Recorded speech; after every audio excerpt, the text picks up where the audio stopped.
नमस्कार। आज आशीष के अन्य एक एपिसोड में आप सबका स्वागत है। ज्योतिष शास्त्र को वेद की आंख कहा गया है और क्योंकि वह वेद की आंख है, वेद का अंग है, उसका अध्ययन भी शास्त्रीय तरीके से ही करना चाहिए। जो पहला प्रश्न जो पूछा गया है वह प्रश्न पूछा है मुझे प्रज्वल चतुर्वेदी जी ने, और उन्होंने ये पूछा है कि सर प्रॉपर डिटेल एस्ट्रोलॉजी कैसे और कहाँ से सीखे।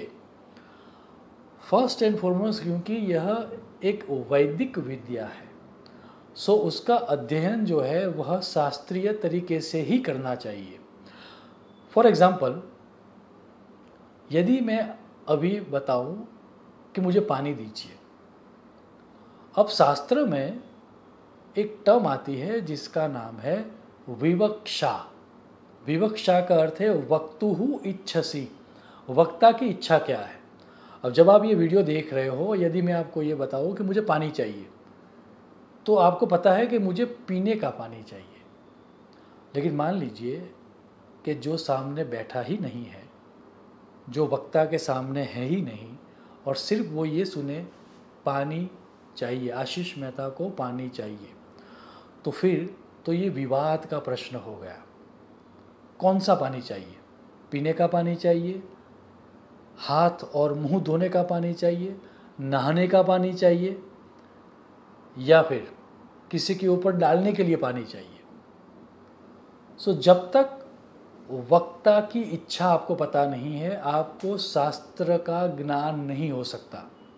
और इसीलिए ज्योतिष शास्त्र का अभ्यास यदि आपको करना है तो मेरी सलाह है कि आपको जो परंपरागत शास्त्रों का अध्ययन करके आपको सिखा सके, वैसे किसी व्यक्ति के थ्रू या गुरु के द्वारा ही ज्योतिष शास्त्र का अध्ययन करना चाहिए। यदि वो अवकाश प्राप्त नहीं है तो जो परंपरागत ग्रंथ दिए गए हैं, जैसे बृहत पाराशर होरा शास्त्रम हो गया, जातक देश मार्ग हो गया, या फिर बृहत संहिता हो गया, उन सब परंपरागत ग्रंथों के आधार पर ज्योतिष शास्त्र का अध्ययन करना चाहिए। जो व्यक्ति ये बताए कि ये मेरी रिसर्च है, या जो व्यक्ति ये बात करे कि ये मेरा मानना है, उस तरह के गुरु से आपको दूर रहना चाहिए।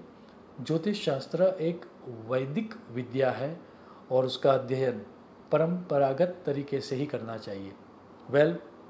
वैसे मैं क्लेम नहीं कर रहा हूँ कि मैं कोई एक्सपर्ट हूँ, लेकिन फिर भी आने वाले 3 महीने, दैट मीन्स जुलाई, अगस्त और सितंबर 2024 को मैं ऑनलाइन लाइव वैदिक एस्ट्रोलॉजी का फाउंडेशन कोर्स स्टार्ट करने जा रहा हूँ। इसके लिए एक अनाउंसमेंट का वीडियो भी ऑलरेडी पब्लिश होगा। आप उस वीडियो के लिंक में जाना, वहाँ पर डिस्क्रिप्शन में आपको फॉर्म मिल जाएगा, वो फॉर्म फिलअप करके आप भेज देना। यदि सीट्स अवेलेबल रही तो आपको मौका मिलेगा वैदिक ज्योतिष शास्त्र का अध्ययन करने का। अन्यथा मैं ही क्यों, ऐसा कोई भी व्यक्ति जो परंपरागत तरीके से आपको अध्ययन करवा सकता है, वैसे किसी गुरु के द्वारा या वैसे किसी एक्सपर्ट के द्वारा आपको ज्योतिष शास्त्र का अध्ययन करना चाहिए। अपनी मति के आधार पर, अपनी बुद्धि के आधार पर, या किसी भी ग्रंथ को लेकर अपने आप स्टडी नहीं करना चाहिए, अन्यथा अर्थ का अनर्थ हो सकता है। दूसरा जो प्रश्न है वह प्रश्न पूछा है समीर मेहरा जी ने, और उन्होंने ये पूछा है kindly talk about the importance of offering water to Surya Dev, how it should be done properly. पहले तो ये प्रश्न है कि जब किसी भी तरह के उपासना की बात की गई शास्त्रों में, तो शास्त्र में ये कहा गया सकाम विषये मानस व्यापार इति उपासना, अर्थात आपको जो डिज़ायर रिजल्ट चाहिए उसमें आपका माइंड इन्वॉल्व हो, वो उपासना है। तो यदि आपको सूर्यदेव की उपासना करनी है और उसके लिए जल चढ़ाना है, तो जल चढ़ाने की जो क्रिया है वह तो फिजिकल क्रिया है, तो वो क्रिया इतनी इम्पोर्टेंट नहीं है शास्त्रकारों के आधार पर।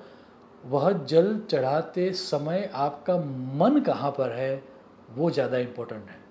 So while offering water to Lord Sun, वो पानी कहाँ गिर रहा है, पानी आपने कौन से पात्र में रखा है, तांबे के लोटे में है या चांदी के लोटे में है, या फिर घड़ा कौन सा है, पानी के अंदर आपने क्या डाला है, कौन सी दिशा में आपने खड़े होकर सूर्यदेव को प्रणाम किया है या पानी चढ़ाया है, पानी गिरने के बाद कहाँ पर जाता है, आपके पैर पर तो नहीं जा रहा है। मेरे गुरु तो यहाँ तक कहा करते थे कि यदि पानी चढ़ाने के बाद सिंक में जाएगा तो भी आपको पॉजिटिव रिजल्ट मिल जाएगा, क्योंकि ये जो पूरी प्रक्रिया है उस प्रक्रिया में जो जोड़ दिया गया है शास्त्रकारों के द्वारा वह मानस व्यापार को दिया गया है। आपका मन कहाँ पर है। यदि ये पूरी प्रक्रिया करने के दौरान आप सिर्फ फिज़िकल एक्शन कर रहे हो और आपका मन कहीं और है तो शास्त्रों में जो कहा गया है उस तरह का फल आपको नहीं मिलेगा। ऑफकोर्स आपने कोई अच्छा कर्म किया है, आपने सूर्यदेव की उपासना की है, तो उसका जो परिणाम मिलना चाहिए, उस कर्म का जो फल मिलना चाहिए वो आपको अवश्य मिलेगा। लेकिन शास्त्र जो बात कर रहा है सूर्यदेव की प्रसन्नता की या फिर सूर्यदेव की नकारात्मकता को कम करने की, वो आपको प्राप्त नहीं होगी। सो कोई भी बर्तन ले लीजिए, हो सके तो पूर्व दिशा में सुबह सुबह सूर्य को जल चढ़ाइए। ये चिंता मत कीजिए कि जल कहाँ पर जा रहा है, आपका मन कहाँ जा रहा है वह ज़्यादा इम्पोर्टेंट है। तीसरा जो प्रश्न है वह प्रश्न पूछा है ज्योति सिंह जी ने, और उन्होंने पूछा है please enlighten over gem stone and its significance. Well, gem stones के बारे में ये कहा गया कि कुछ लोगों का ये मानना है, कुछ विद्वानों का, कि ये अभी अभी आया हुआ कंसेप्ट, ऐसा नहीं है। रत्नों का उल्लेख शास्त्रों में अवेलेबल है। इतना ही नहीं, ऋग्वेद की जो प्रथम ऋचा है, ऐसा कहा गया कि सबसे ओल्डेस्ट जो ग्रंथ है वह ग्रंथ ऋग्वेद है, और ऋग्वेद का जो पहला श्लोक या पहली जो ऋचा है उस ऋचा में ही रत्न शब्द है। सो उसका अर्थ ये हो गया कि रत्नों का उपयोग हम सनातन काल से कर रहे हैं।